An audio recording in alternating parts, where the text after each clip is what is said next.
Hello, ladies and gentlemen. Good to be back.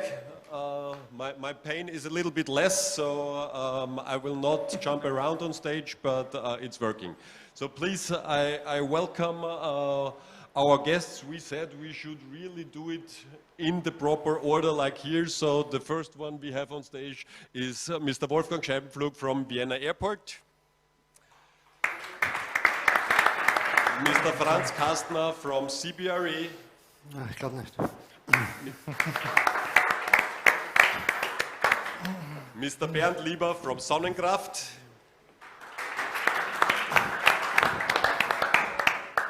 Karl Brückner, please, from CTP. Georg Stadelhofer from Dresden Sommer. Hello. And last but not least, Peter from the Austrian Post.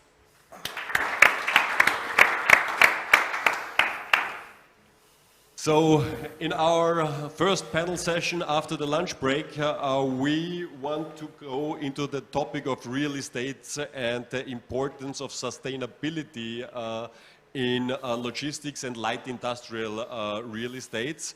And yeah, as we have a pretty big round here, I don't want to waste too much time with introductions or intro talks, and would like to jump immediately into our topic, if possible. So, Franz, may I ask you, from CBRE perspective, to give us a first overlook.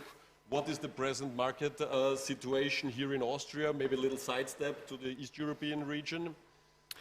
Yes, so once again, my name is Franz Kastner and I'm working for CBRE more than 10 years.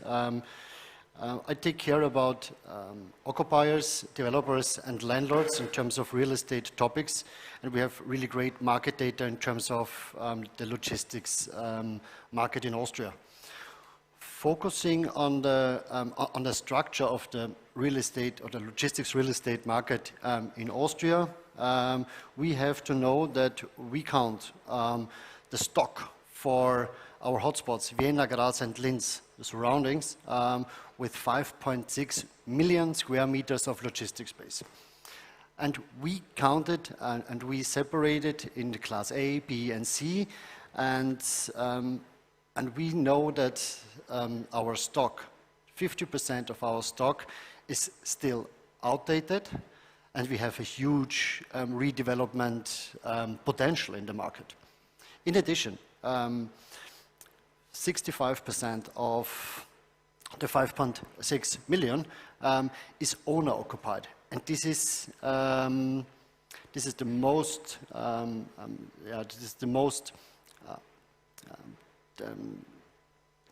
for the CE countries. You have it the other way around. You have 30% owner occupied, 30% by developer. In Austria, it's the other way around. We have an old stock and it's owner occupied, but the wind is changing. We have an analysis of the plots offered and sold within the last couple of years.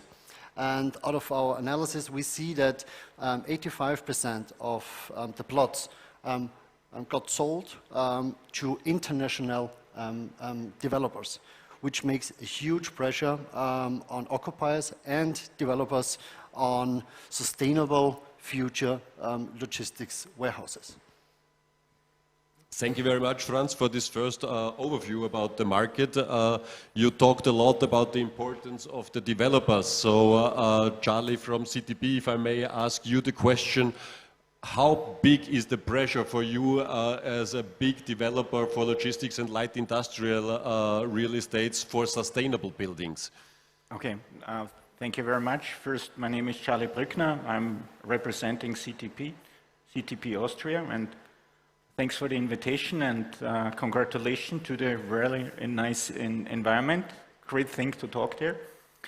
Shortly, maybe CTP. CTP is an Austrian market quite new, but we are a Dutch company. We are in more than 10 countries, and in the moment we developing and operating light industry and logistics, and in the moment We are in the size of 7.4 million square meter, what is under our operation. That means we are one of the biggest ones in Europe. But thanks for the question about sustainability. For us, sustainability is not a thing of the last few years. This is really our core competence, and we are doing sustainability already more than 25 years. And we have identified, when we are talking about those things, 3 columns. The first column, maybe, and that's what we will talk there, is about the building, the design, what we can do with energy, re-energizing, how will be the logistic in the future with the electro-automatization, and all those things. This is one column. Then there is a second column. This is, for me, the social one.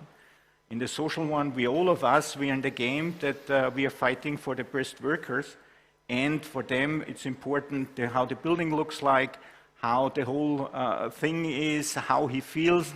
Then the generation we are hiring today have totally different needs than the generation we have hired 20 years ago. You know, and that's the reason why we are in those fights. This is the area of social sustainability. And I have learned from you that there will be something later on very focusing on this one. And there's a third one, the third column, and this is how we call environment. What means environment? Environment is how we interactive with our neighbors, with the city, and of course, which services we normally provide in the building and to our clients, but as well which services we are providing for the surrounding one. They are not directly our customers. And how is the view, how we look like? Okay, now I think the micro is over. But I think from the technical support, please. The microphone does not work anymore. We have someone. I think I'm loud enough for that. I don't need the microphone. Or you need it. Thank you very much. And I'm already on the end of my speech for that. This is the third column where we are focusing on this. And I think each 3 columns you have to play and you have to be active on it to be really as a company sustainable. Okay, but thank you very much. Thanks. You see, the supply chain is working. Peter, may I ask you from the perspective of Austrian Post, as far as I am informed, the Austrian Post is CO2 neutral already for many years, since 2011, right? So are there plans for being totally free of CO2? Can you give us a little insight on the roadmap you have? We also brought something for us. Please share. Yeah, first of all, good afternoon, ladies and gentlemen. Thank you for the invitation. You see already on the backside of we started already in 2009 with this roadmap. First of all, it's most important to measure what's the CO2 emission. Next step was then we started 2011 to be CO2 neutral. I think it's important to say that it's proven by the Austrian TÜV, and it's proven customer by customer. And every year we give our customers a permission that they are CO2 neutral. And then you see this 10 years, 12 years from 2009 to 2021. There was also a small reduction of CO2.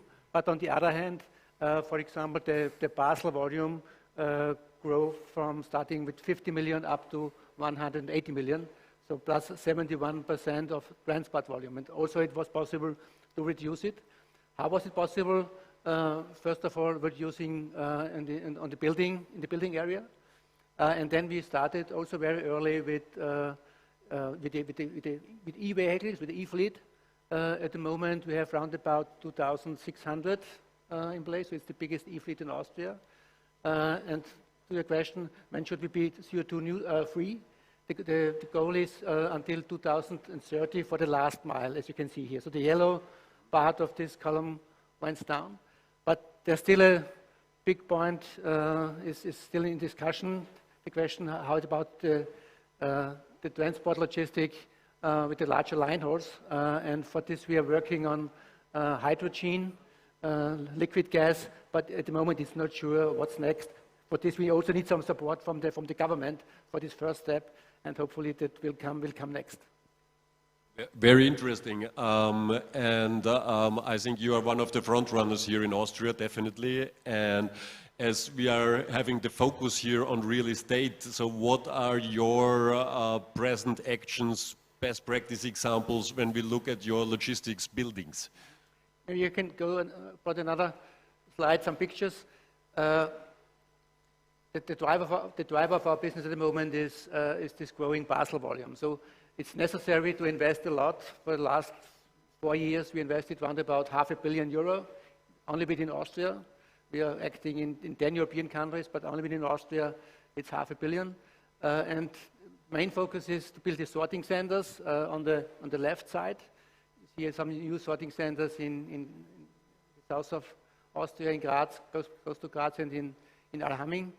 And on the right-hand side, we have 270 delivery bases, so we call them. And year by year, we have to renew at the moment around about 25.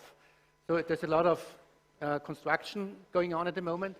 And when we try to build it new or rebuild it, then we do it also in the best from an environmental position. That means there's photovoltaic on each roof. There is earth pumps, if it's possible.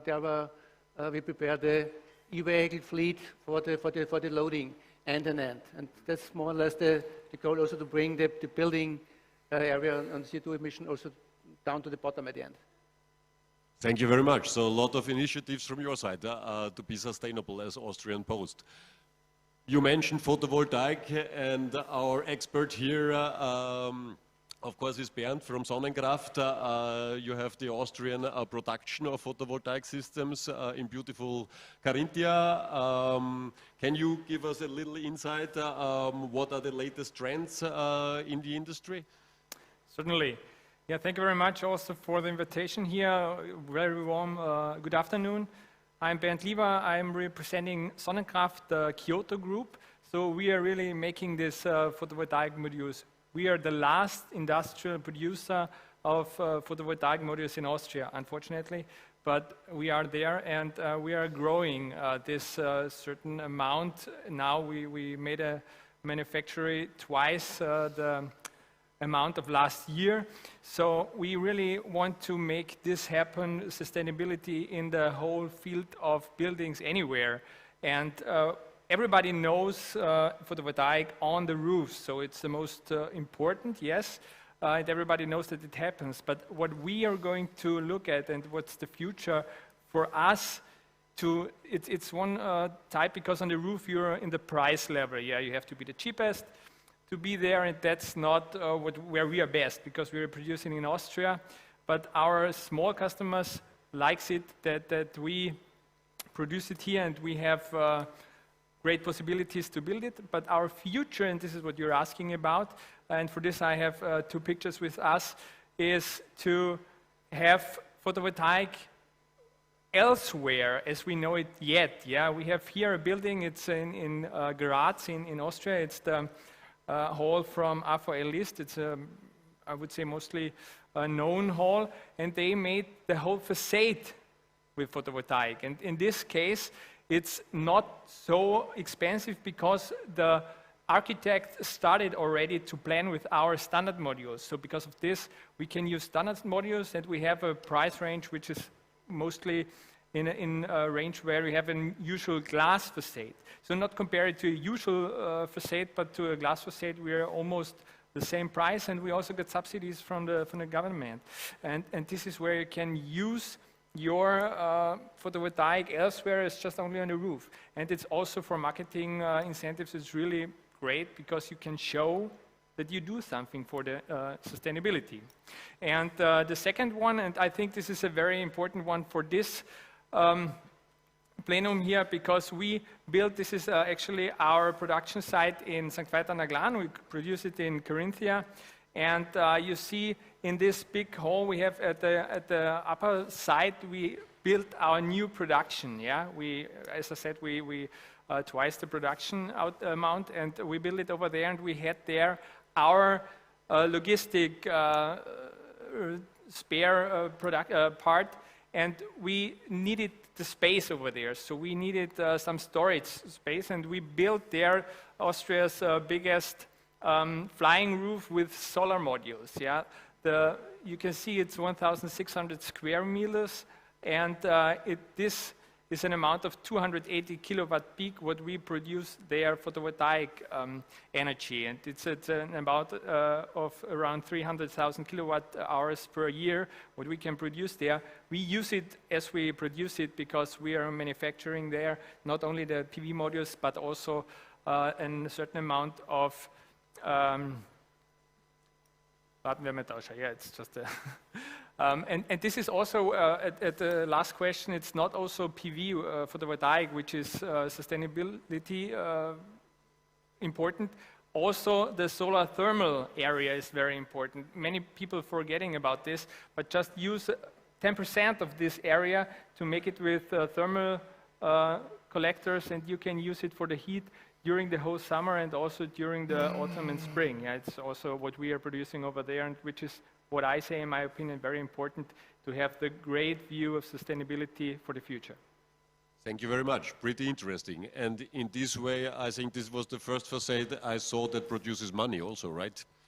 Exactly, exactly. So you can build something which has a return on invest anyhow. Right. Photovoltaic is a great topic to jump to Vienna Airport, Wolfgang. Yeah. You are at the moment building the biggest photovoltaic system for whole Austria, right? Can you give us an insight? Yeah, thank you for the invitation to this very interesting panel. And you mentioned before, our new solar panel power plant is roughly 25 hectares, so it's now the biggest one in Austria. It's really big. And I can announce that the testing, it's ready to operate. And today we started testing of the power plant, and on the 19th of May, there will be the official opening ceremony for that. Why we're doing that as an airport? Because it's a very important milestone on our pathway to a CO2 neutral airport, because you have to imagine we have an energy consumption for electric power like Klagenfurt, the capital of the Austrian province of Carinthia, and just this one is covering 30% of this. And so it's very important to get CO2 neutral. And what you have to know is all costs of the infrastructure for energy we have to bear ourselves. So it's very important to produce energy, and in this case 30% of the whole consumption. And I'm really proud to announce that we can reach our strategic approach to be the first one, or one of the first airports in the world to be CO2 neutral. We reach this goal end of this year, maybe next year. And so you can see we're investing a lot of money and effort to reach this goal. On the other hand, maybe some people know that the most sustainable office building is also at the airport, is Office Park number 4. We opened it last year. With roughly 26,000 square meters of office space and conference rooms. So there's also a kindergarten and a restaurant. And there we take the energy for heating and cooling from the soil, because the building is standing roughly on 500 pillars. Most of them are activated, and so we can reach the goal to cover the heating energy, roughly 94% of that, and roughly 50% of the cooling energy. So it's high efficient and most comfortable for our tenants. Pretty amazing what is going on at Vienna Airport. So congratulations for those achievements, and I'm sure many more things to come on sustainability from your side in the coming years. Georg, when we look at present summer and the requests from your customers, when you are guiding them in a real estate project in the logistics light industrial segment, how important is sustainability when they turn to you? Thank you for the question, and also a warm welcome from my side. Thanks for having me here on this panel. Ladies and gentlemen, the world is different now than it has been 12 to 18 months ago. It's definitely changed a whole lot. We're now not discussing sustainability anymore. It's just a prerequisite for development projects to become realized. You cannot build a project or a construction nowadays anymore without being at least certified and having a clear roadmap of how you want to fulfill the EU taxonomy criteria. So having said that, and looking at this brilliant panel here, you see a lot of very, very good technical solution already here. But looking back to France, our stock is still old, and we still see some developers trying to develop logistic real estate in the old way. And this is, and basically they will not be able to succeed anymore. They will fail. It's not working anymore. And this has changed in the last 12 to 18 months. You could realize projects still 18 months and sell them without, well, maybe with a little bit of greenwashing. But this is not going to happen anymore. So the world has changed. Thank you very much. Greenwashing is an interesting topic, I would say. You know, a couple of years ago, I think everybody wanted to have a kind of green sticker, and it was nice in the marketing brochures. You think this is still existing, or Charlie, please?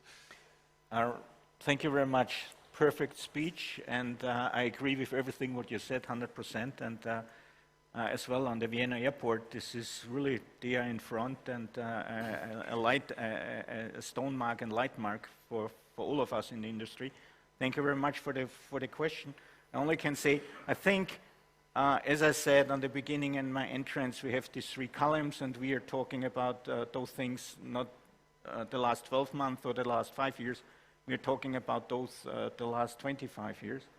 For that, I think in the future, if we talk sustainability and to avoid this greenwashing, then this is the argumentation you hear quite often is, you mention it, certification is one thing, external certification. I know the airport is doing it. I know you were there. I know you were doing it as well there. I think it is a must. You know, it's not a nice on top. It is a must. Without this one, I think you're not prepared for the future.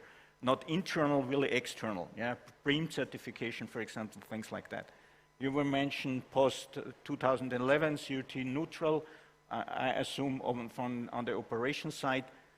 Yes, it's a hard work. I know we are working as well on it. We have achieved CO2 neutral mid of last year on the operation side. We are working right now on it to be CO2 neutral, not only operational as well, to including planning, construction, everything, as the whole process to do. And I've heard about, and I'm quite happy, electrovoltaic, yes, but it's only a part of it. We're talking as well heating, heat pumps from the earth. Yes, 100%. I would agree that this is the system for the future. And this is for us, for example, this is the minimum standard we have to do. You know, it's not the question, should we do it or should we not do it and get the green sticker. I believe we have to do it. You know, otherwise the world will clean us in the next few years. We will be not any longer on the market. There will be a cleanness on the market, and those who has not recognized that will be out of the market. I'm 100% sure. You will not get clients, you will not get investment, and you will get more and more problems from your environment, neighbors, cities, whatever. Thank you very much. Thank you very much. So that means we see a real trend in the market, especially here in Austria, that it's not about greenwashing, it is about real actions. I would like to reinforce it once again. It's not a trend, and it's not in Austria. There is a clear commitment of the European Union with the joint Commission's action plan, outlining the target to get CO2 neutral until 2050. Our government said we will achieve that by 2040. Of course, there will be CO2 certificate deals, so there's always some kind of workarounds, but that's not a trend. It's something that will happen, and it's happening right now. And every organization has the obligation already now to report what they are doing in order to achieve those goals. And the measures or the targets that you have to report, they will get even tighter in in the upcoming years. So every company, every organization who has already prepared to go that direction is on a good route. But there are still a lot out there who hasn't started. There's no way back. And there is no way back. Very good point. And I think the one is that there were legal changes. There are a lot of rules coming from the European Union. And if you're at the stock exchange and you're not on the way, you're punished by your owner. Immediately. So you can see how the stock cost is going down, and you're punished immediately. Yeah. So to put also the title of our discussion into perspective, it's not the question of future of sustainability and industrial real estate.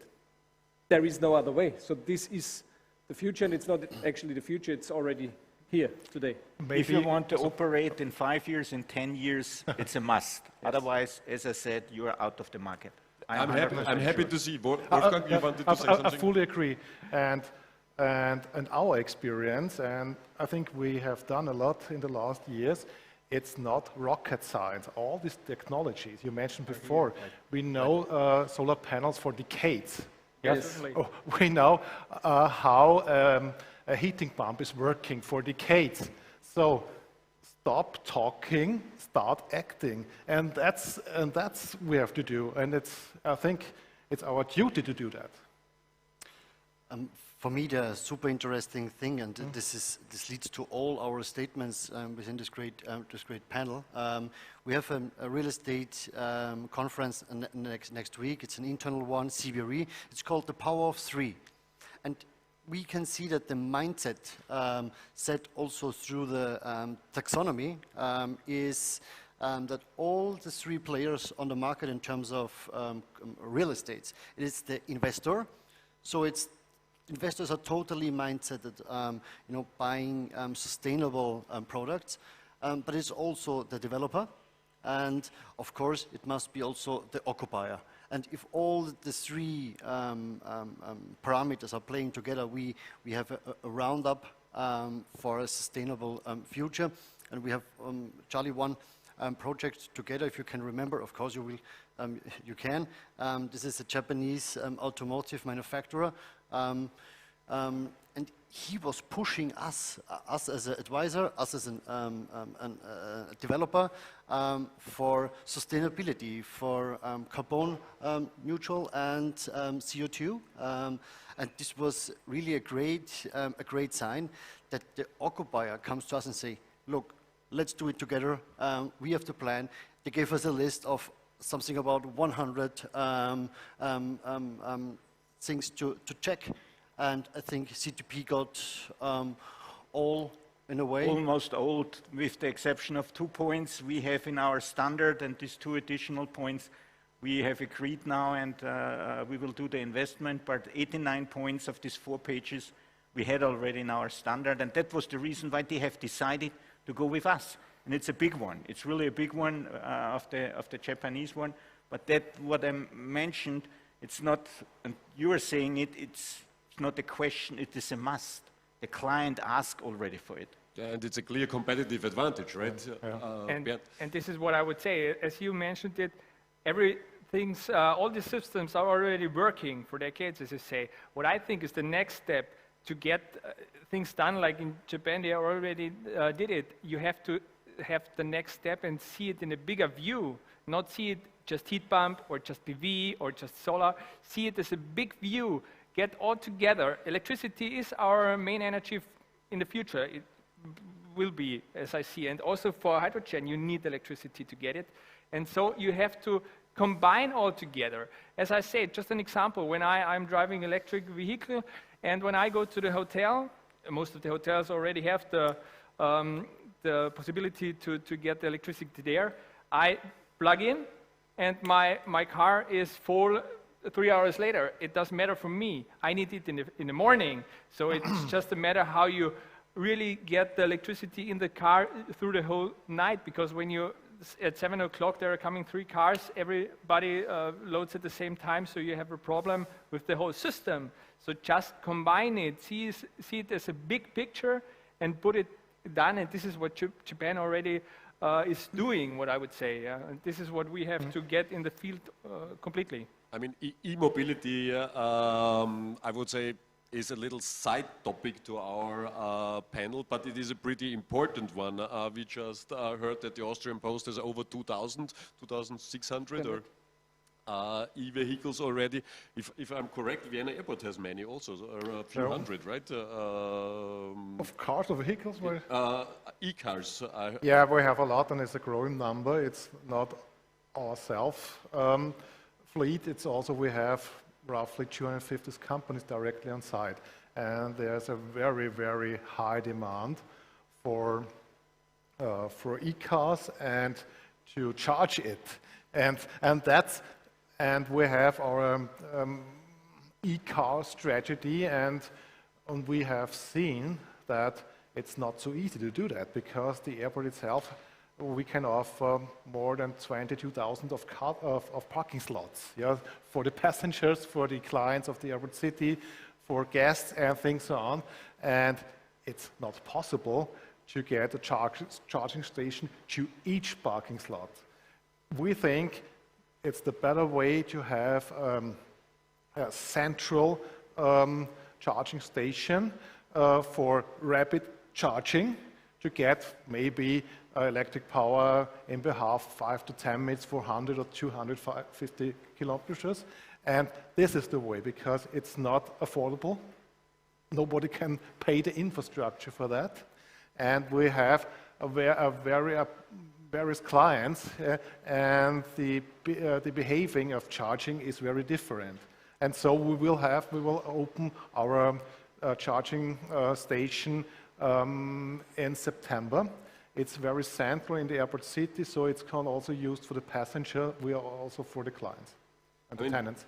I think that's a pretty important point. I had a discussion with Smartrix recently. I wanted to invite them, but they said for e-trucks, maybe next year. This year was a little bit too early for them. They are focusing on the cars at the moment. But when we say we build photovoltaic on our roofs, on the logistics buildings, on the facades, or on the fence, what I saw at your house, yes, right? The sun is shining during the day, and the cars are driving during the day most of the time. So how will this work? I think it's one of the biggest issues at the moment, because if you have a look on our possible photovoltaic space, we could produce, I would say, 5 times, 6 times more already now. But we cannot do it because there is no storage for this. So what we're trying now is to find first solutions for storaging. One possibility is that we're using the batteries from the old cars. First of all, we're very surprised. Normally we're using those cars 10, 11 years with these batteries. But then they're going down in the capacity, and then we're using them, and there was one of these delivery bases, as I showed you before. It's in Bruck an der Leitha, where we tried to use these old batteries for storage. And the second idea is also to use hydrogen, so also to convert electricity to hydrogen. It's also not perfect at the moment. There are some startups. We also have a starting point in a Styrian delivery base. But I think that's the biggest issue. And if it's more interesting, and also if it's also possible with the public supplier to work closer together, there's also a possibility. I think then we can also enlarge our space for photovoltaic. Thank you very much. And I agree with my 2 speakers first. And I want to come back to the 3 columns I mentioned at the beginning. We're talking now a lot of the building environment, what we can do there. I mentioned the social one. There's later on, I know the airport is doing as well on the social thing, a lot of things as an environmental thing. But the third one I mentioned, the third column is the surrounding. And surrounding, I agree, we're producing maybe if what we are doing as well, all our building have now solar panels on top. We're producing over the day more than we consume. That's the reason why the third column, that is, we have to do things different than we did in the past, meaning we have to talk with each other. That means talking with the city, with the neighbors, their people, maybe they can use the energy on the daytime and less in the nighttime. This is one of the reasons where we can think. Plus, you have mentioned that we have to look on the things different. In the past, we were looking from year to year. Now we have to think about 5, 10 years. We have to look on total cost on ownership. You know, that it's not only that I'm building something and then I'm selling it, building as cheap as possible and then I'm selling for the highest price. No, we have to think about what's the total cost of ownership of 10 years, 15 years, 20 years. Then if we don't do those things, I tell you, we will fail on the market. I would like to underline that once again, because what you mentioned is these energy communities. Energiegemeinschaften, I don't know what the English term is, energy communities. EG. It's also a strategic item of our Energiewende. And so my wish would be that every one of you out there, if being addressed by somebody who wants to think about that, please be open to that, because at the moment there is no structure yet in Austria to kind of create these Energiegemeinschaften, these energy communities. There are some starting, but it's definitely something that we need to go forward with, because it will help us to get to align supply and demand. And the legal, as in the past, it was not even possible from the legal side to do. Yes. From the legal side, the framework, the political framework was agreed, I think, beginning of this year, that we can do those things. Thank you. Do we need support from electricity companies for this? No. I mean, there is a pretty interesting model for private consumers in Burgenland, in one of the counties in Austria, that you can buy an artificial storage, buffer storage, basically. And when you have some photovoltaic panels on your roof and you're producing more in summer and you're using more in winter, you can buy, let's say, 4,000. Would this work for business? Because the problem is, if you produce your energy locally and if you use it locally, why do you need an energy producer anymore? So at the moment they see this kind of development as a danger to their risk model. Yes. It does not, it's not, well, this will change also, because there is no way back again here with this development as well. So we will have these local energy circles. So the energy supplier will have to find his or her role in that game. But at the moment they are actually not helping. Yeah. This is also a quite bigger view for them, because it's a new business model for them, what they have to develop now. Yeah, years ago, they just, you have to go to them, they're the only ones who you can take it. And now you can produce, everybody can use it themselves, and there are already some coming, but at the moment with this big energy prices in the market, you're a little bit not so speedy at the moment. So 2 years ago it would be sped up more, but at the moment I think this is a big, also a social part of it, yeah, to get it, because the industry and also the transport industry has the possibility to produce it on the day, and has to make this energy communities themselves in this is one thing what I would say is a social part of that, yeah. I think the best sample is the IT industry is showing those things already for years. The peer-to-peer, the peer-to-peer business, that you don't need a big company who organized the whole thing. Now it changed the system to a peer-to-peer system. You know, and the peer-to-peer system, Airbnb, for example, is a good sample of such a peer-to-peer system. And I think as well, energy and as well environmental things will transfer from big organization where there's a mastermind behind, will go more and more to peer-to-peer. That's the reason I said the third column is this peer-to-peer environment, how the things look like. There are many things. That's the reason why I said this third columns is as well so important. But I think we can see it on the IT industry, and I think our business will go in the same way. May I give you also an answer from my side to your question? I think our strategy in this area is to do a lot of pilots, because it's very unsure what will happen in 5, 10 years from now. So one is to do this buffer storage, as I mentioned before. Another one is to do an EEG together with one public supplier and with another one. The third one is to do it alone. So to find out what is the best business case, how is the development, what is the technical fit, and so on. And that would I recommend. If it's possible, yeah, let's try all together different pilots. Trial and error, right? Yeah, why not? I think it's the right way, like the Post is doing that, because nobody is sure what the future brings in the next years. So, and this was the reason why we got the Californian company Plug and Play on board in Vienna at the airport city. Plug and Play is, I think, is the most important startup accelerator of the world, and we are doing a lot of POC, proof of concepts, yeah, to try it out. And some fails and some is good, and we implemented that. And I think that's really also the way for sustainability, here to bring it on board, on track, and we should use that. Learning by doing, basically. And the good thing is that, as we said earlier, many things are here already, right? And the question is how to connect the pieces of the puzzle in the right way. I mean, one topic what I wanted to ask you is land surface sealing.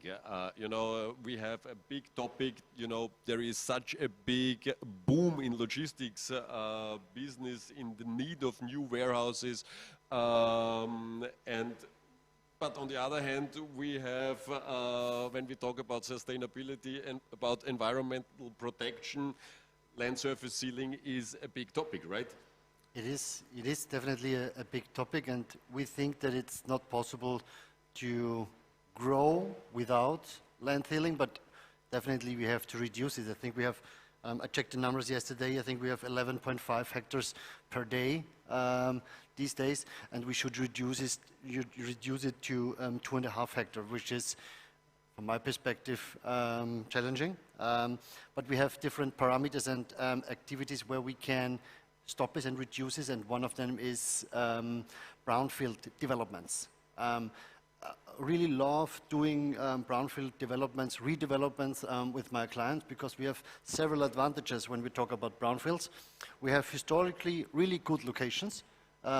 Mostly they're inner city. We have really great zonings on it, high-grade zonings, industrial zonings, and we have all the media there, especially a lot of power because of former production facilities. And of course, we can reduce the land sealing. In addition, building warehouses on a brownfield with a great zoning on it, we have to talk to the governance about B plans, about building heights. Of course, we have roughly 50–60% site density on an industrial zoning, but we have so many experiences, international experiences with multi-story buildings. We did it together with Segro in Paris. We did it in Hamburg. We did it in London. There are so great examples, successful examples on the market, and we see a lot of developers who are dealing with that. But we also have to include the authorities to get off the building heights, to get especially these great concepts done in the future. From a Maybe one comment to your brownfield approach. I think that's absolutely right. What we also learned, and maybe also some retailers here in this audience, there's a lot of movement with the retailers, and we have also a lot of movement, as I mentioned before, and to work very close together to take over once an Hofer or Billa or whatever outlet, and on the other hand, we give back them one of our delivery bases, and there's also some change there. And there's a good possibility, because there's in both areas a lot of movement, there are good connections, and that's a perfect idea to develop these topics. Yeah. I think the time of zoning, of large zonings, is over. For example, in Lower Austria, in the province of Lower Austria, there's a stop of zoning till the end of 23, and so what we can see in the airport region is there's such a high demand for industrial land because it's an airport. Yeah.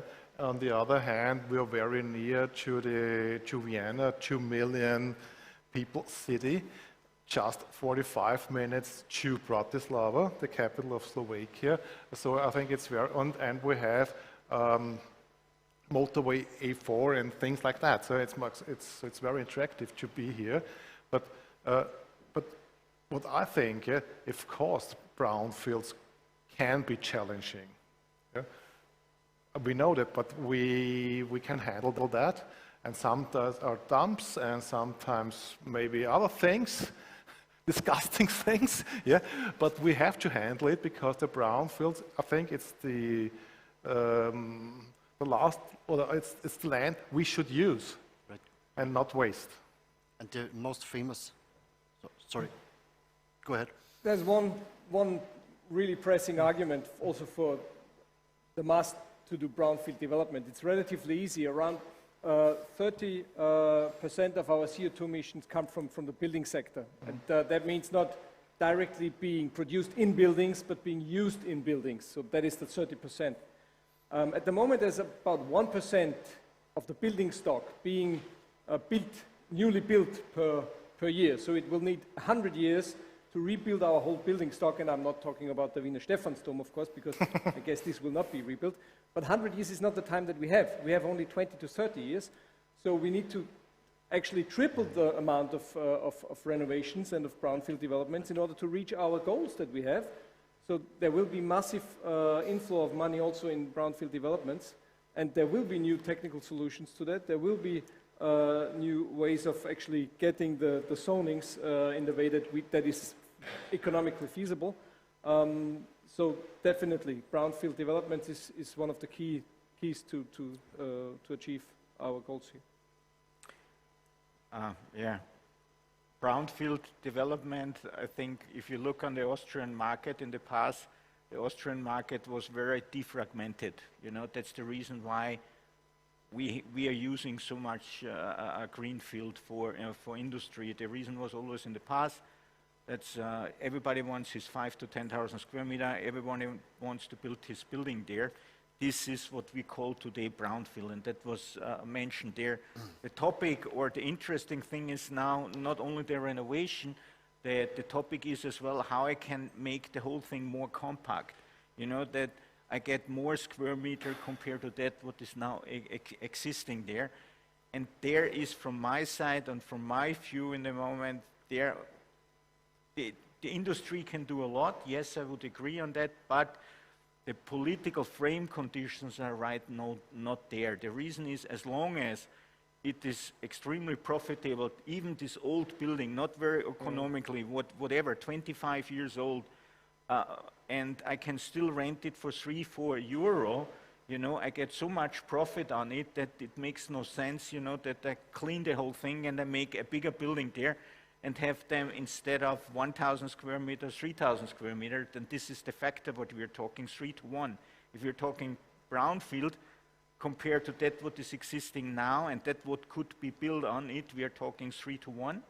You know, as well, it was mentioned the story buildings, Munich, for example. Right. Yeah, is doing that since 20 years.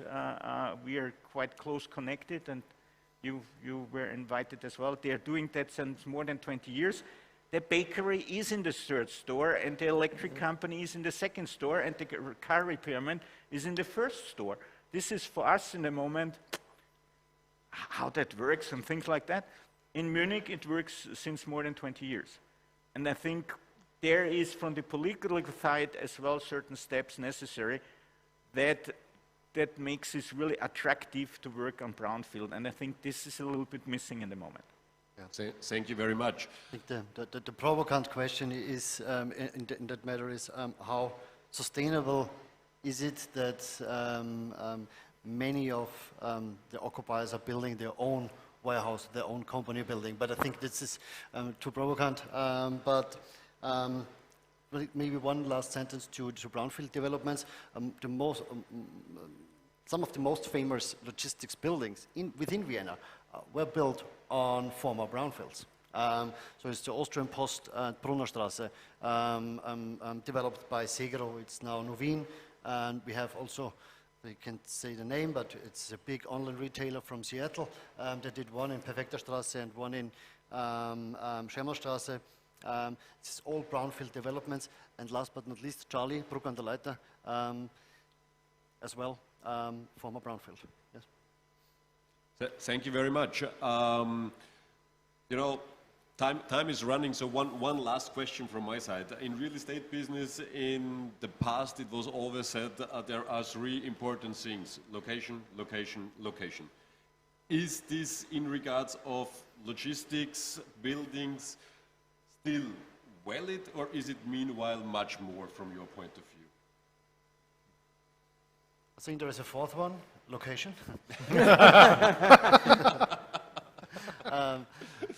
I mean, it's always the question of target and source. So where is my product coming from, and where I have to go with my product? And we see that that the different products and different operations needs different locations.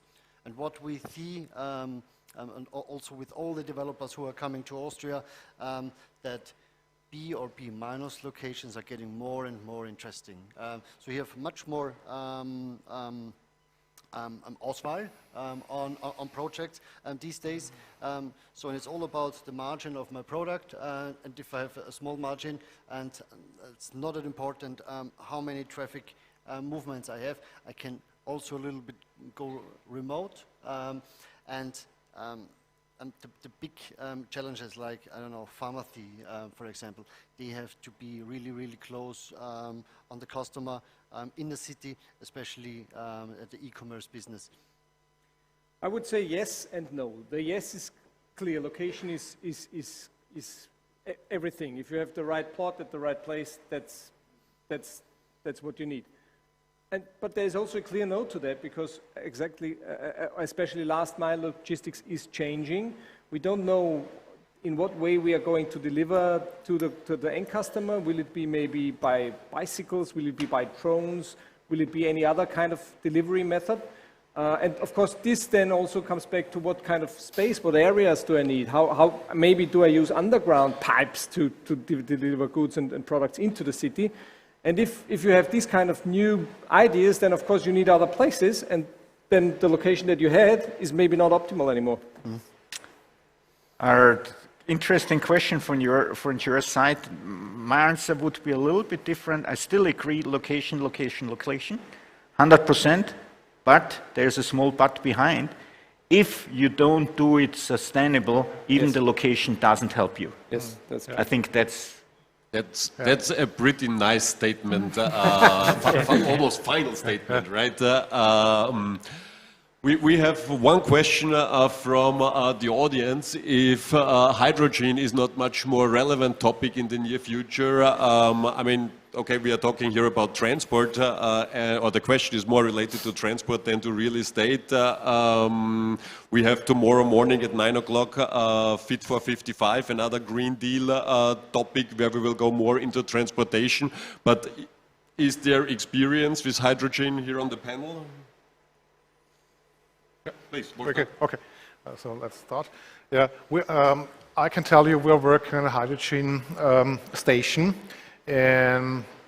with the colleagues of OMV, because what we have learned is batteries don't work in lorries and buses for long range. And so hydrogen, I think it's key for that. And so we're working very hard to get a station directly on site. It will be at Cargo North. Hopefully we can open it in 25, 26, yeah, because we see a very high demand from our clients, for the logistics companies, and I think that's the future.